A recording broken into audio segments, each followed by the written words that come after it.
Secular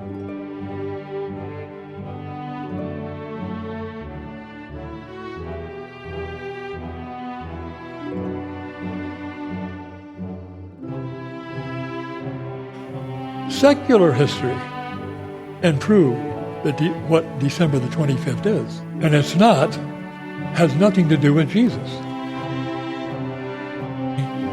Many of our early first Americans did not observe Christmas at all. They didn't.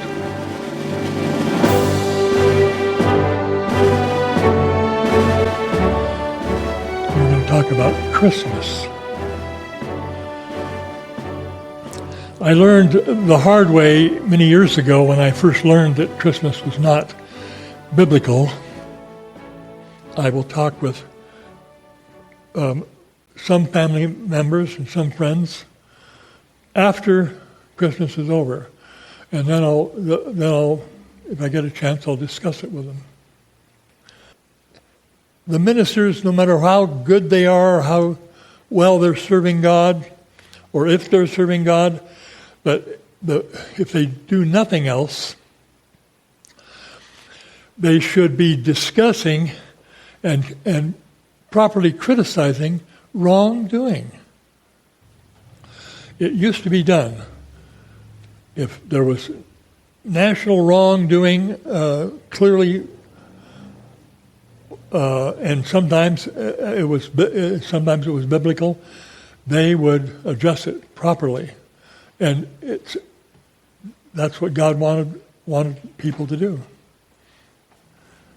We're going to be looking here shortly. Please turn to Luke. Luke 2.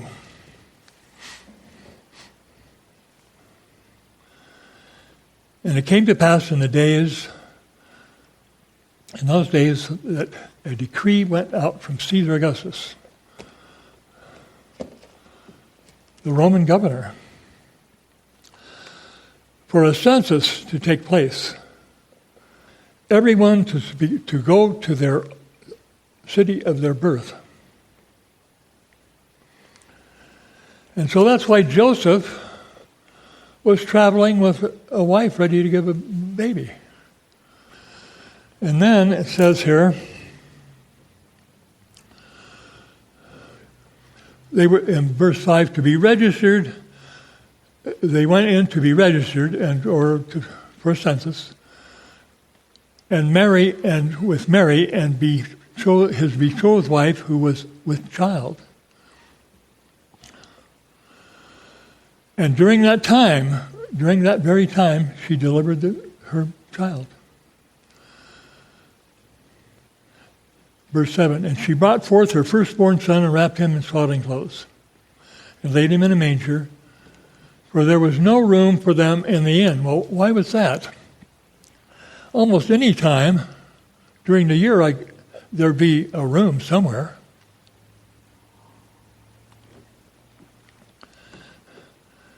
But first of all, they were ordered to be there that time. That's why it was so busy. But a second reason, you'll see here in the reading in the context before and after, this was in the fall period of time. And the reason we can know that is, it says the shepherds were still in the fields with their flocks. Any time in December, it's cold. And even snows there. So the shepherds would not be in the field at all. And they weren't. They had long, since a month and a half before, they had brought all their flocks in. Oh, also, to make the crowd even greater, that's during the Feast of Tabernacles too. That fall period, that September or October period of time. So that's why there was no room at the inn. It can be proved that Jesus was born in the fall. Just by history. aside from the biblical reasons that I gave. And many wise Christian people, like, for example, one I've always respected very much from his books, Sir Isaac Newton, he wrote religious books, 2 major religious books that you can get at the library. He called it he didn't call it Revelation, he called it the Apocalypse, which it was. Revelation is an apocalypse, about an apocalypse. The Apocalypse of St. John, that's by Sir Isaac Newton. Sir Isaac Newton said that Jesus was probably born on the Feast of Trumpets. That's what Sir Isaac Newton said. And he continued in his book. And then very likely, he doesn't say it's thus saith the Lord, very likely that's when he'll return. So Sir Isaac knew quite a bit. You're going back hundreds of years with Sir Isaac Newton. If you had a good friend and they had a birthday, say April or June 16th, that's their birthday, your very best friend, and you told them you had some business or you were going to go on vacation, you were going to be there, and you told them, you just told them, look, I want to celebrate your birthday, but not like, let's do it some other day. I don't think you'd get a very good response out of that. Some people are very, they're very keen on their birthday. They don't want to celebrate it 6 months after or 3 months after the date. They want to celebrate it on the day of their birth. But December the 25th, it's because the Pope, years ago, I think in the 1100s, the Catholic Pope declared that December the 25th was the day of Christ's birth. So that was always a part of the Catholic doctrine and Catholic Church from that time forward. That's why a lot of Protestants don't know that, or I think maybe they wouldn't keep it. At least keep the 25th. And I have family members, and I'll tell them, I'll say, well, if I knew Jesus' birth, I might have a little celebration and give thanks and have a little celebration if I knew Jesus' birth date, but I'm not sure about Jesus. I know generally when he was born, and one time I even put. Barb had this manger from years ago, and she had never gotten rid of it. And I think I put it out in September. And I didn't get a great response out of that, but anyway. Just trying to be a little aggravating, I guess. Or maybe a lot aggravating. So a pope is the one that declared, a Catholic pope, and it's been part of the Catholic doctrine ever since. And everybody else has joined on. Oh, and there was a reason. Now, the pope had a reason for that. It's also the time of winter solstice falls in that time. Usually not on necessarily the 25th, but within a couple of days, one side or the other, 21st through the 26th. The solstice of the sun. So that was really a pagan festival, and it goes back several thousand years. What did they call it? Let's see.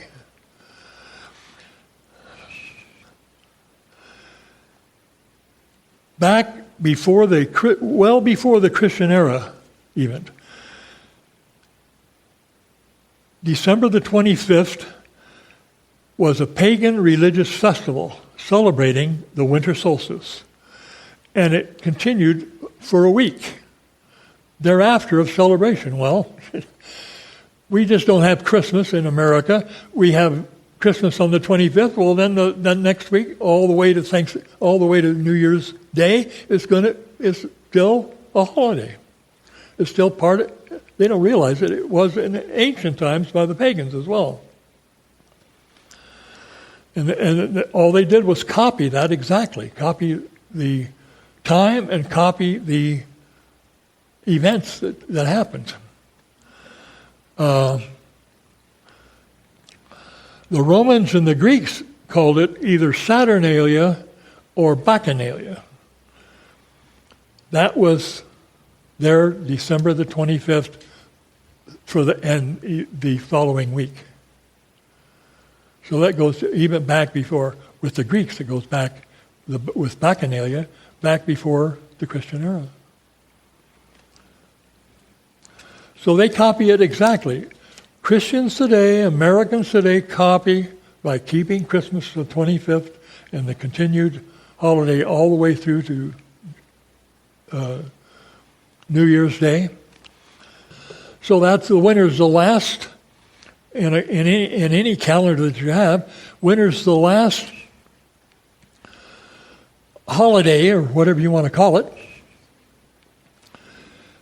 But the season, winter's the last season. Well, you don't have another season after winter. You start with the spring again. So it always made sense in my mind that, incidentally, many years ago at the beginning of America, the spring was the beginning of the year. It didn't start in the middle. Our early settlers here did not start the year in the middle of the winter. They just knew better, whether they were religious or not, brethren, that the spring is the beginning of the year. And it is. So you don't have to go to strictly biblical proofs. There are many biblical proofs about all of these things that I've mentioned. But you can just stick with the historical, secular history and prove that what December the 25th is. And has nothing to do with Jesus. That's another reason why if we taught American history, it was just taught from America's history at the very beginning of America. We'd know, we'd have certain ideas and principles we'd learn that would help us and help all of Americans, would help them sort these things out and come to some of these understandings. Let's see. Oh, also, I looked at I have kept I have an old encyclopedia that has a lot of this information. It's in the encyclopedia. The Encyclopedia Americana.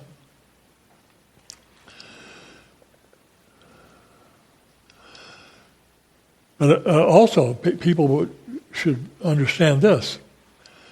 America did not observe Christmas for many years.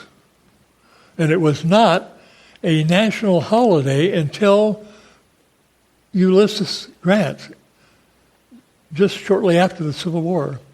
He proclaimed December 25th to be a national secular, it's stated in his proclamation. It was made a national secular holiday by President Grant. Secular meaning not religious. But he realized there were a lot of people that, naturally he realized it would be very popular because a lot of people kept it as a religious holiday.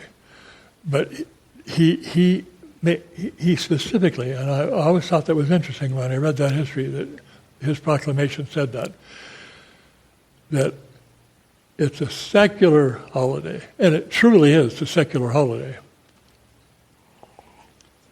And more correctly, a secular pagan holiday. And that was, you can go back, the first, let's see,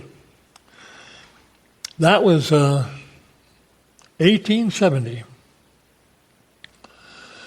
when President Grant made it a national secular holiday. And Calvin Coolidge, a later president, was the first, so this is even up to much more modern times, was the first president to have a Christmas tree in the White House. Sadly, for our president to bring in and set up shop with a pagan, if you want to, you can even I've known many people, Christian people that know the Bible quite a bit. They know the Christmas tree history. Christmas trees go back. The pine tree goes way back, and I don't have that scripture. Somebody with a computer maybe can get that, because this is a scripture worth reading, and it just came to mind now. The Bible discusses this making of a tree, setting up a tree. It says, let's see, Jeremiah 10:3. Oh, but previously to that, let's get a little context. Very important here. Let's start right with 1. Hear the word which the Lord speaks to you, O house of Israel. Thus saith the Lord. So God doesn't preface that. So this is important stuff here, what he's going to talk about. Do not learn the way of the Gentiles. Do not be dismayed at the signs of heaven, the various. For the Gentiles are dismayed at them. And then 3, for the customs of the peoples are futile. For one cuts a tree from the forest, the work of the hands of the workmen with the axe. They decorate it with the silver and gold. They fasten it with nails and hammer, so that it will not topple. They are made upright like a palm tree, and yet they cannot speak. They must be carried around, because they cannot go by themselves. Do not be afraid of them, for they cannot above themselves do evil, themselves in parentheses, nor can they do any good. So if that isn't reference to a Christmas tree, I think a person's kidding themselves. So it was good old Calvin Coolidge that brought it in, first president, to set up a tree in the White House. Good old Calvin. And then lastly, many of our early first Americans did not observe Christmas at all. They didn't. Europeans were this would be back in when our first forefathers came. Europe had been celebrating Christmas the way they do now, the way people do now, for hundreds of years prior to that. And also bringing it here. The Christmas tree was brought here. The article that I read, I think it was an encyclopedia article.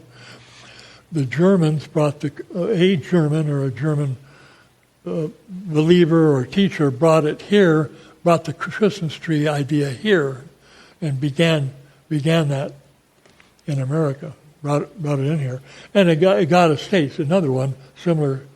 Learn not the way of the heathen. There's another scripture other than the one I read about that. We are not to learn or do the ways of the heathen or the ways that we once did that were wrong. But many of our early American forefathers did not observe Christmas, nor did the colonies they founded. So a lot of people just think, I'm sure 90 out of 100 people you talk with, they would think, well, Christmas was observed in America from the beginning by all the people that came here, by all of our settlers, etc. That is absolutely not true. I appreciate your prayers, and I'm just thankful that I can get up and around because, as I mentioned, I want to be here, and I need to be here. So It's wonderful to be here with you. Thank you.